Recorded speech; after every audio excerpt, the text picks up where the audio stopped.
Ang naranasan po namin nung nakalipas na bagyong Lando, hanggang baywang na po yung tubig, grabe na po yung agos. Tapos pulang-pula po yung tubig daw. Pagbalik na po namin ng bahay kinabukasan, ang nabutan po namin sa bahay, kumbaga nagkarambulan na lahat ng gamit sa loob ng bahay. Tapos yung taas po ng bahay namin, bumagsak na po. Kumbaga naatabunan na po ng nickel yung sahig niya. Dumating po ng alas 9, alas 10 ng hating gabi, yun na po, tubig na po na may kasamang putik. Putik po na tinatawag po natin na galing po sa minahan. Yung pong miniminan nila sa bundok. Na kahit tignan po natin, dito sa baba pa lang, kalbo na po ang bundok ng Kambal.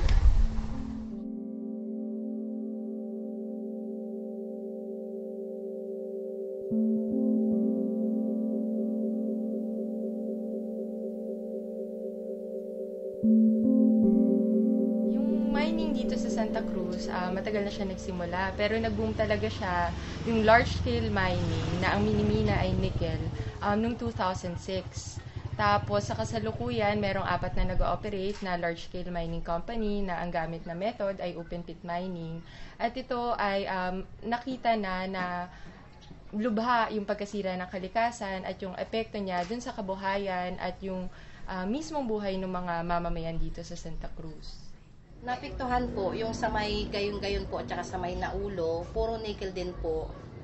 Tapos hirap sa tubig kaya hindi po kami nakapag-second crop. Naging kulay pula po.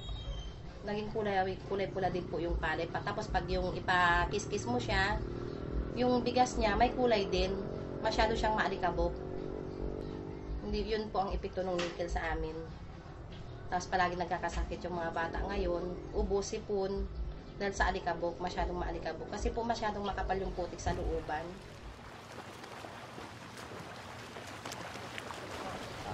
In the earlier times, they would say, you don't have to get far. Near the shore, you'll be able to get the kind of fish that you can enjoy. Well, that is the past. We're having problems with the fisher folks having go out to the shore, to the sea, and then they come back without any catch. So, we know that life is not improving in Santa Cruz by these signs.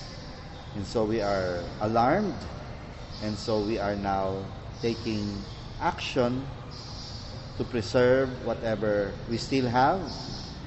This time we are with the people, we are promoting what the people want. It just so happened that also our diocese has made a stand on the problems about environment, also taking the cue from Pope Francis with the encyclical that he wrote, the Laudato Si.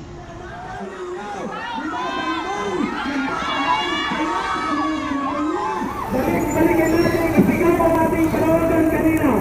Mining Act of 1995! Ibasura! Ibasura! Mining Act of 1995! Our stand here is to promote what Christ promoted, which he called the kingdom of God. It's God's will that we are promoting, and it's also God's will we are trying to discover in every event. The stand of the church is to promote life together with promotion of everything that is about life.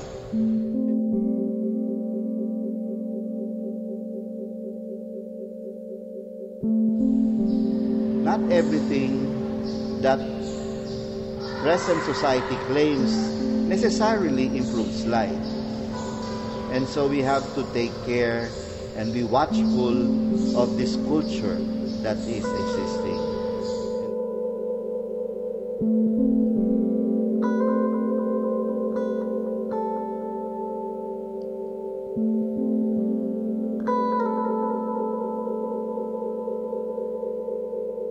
Thank you.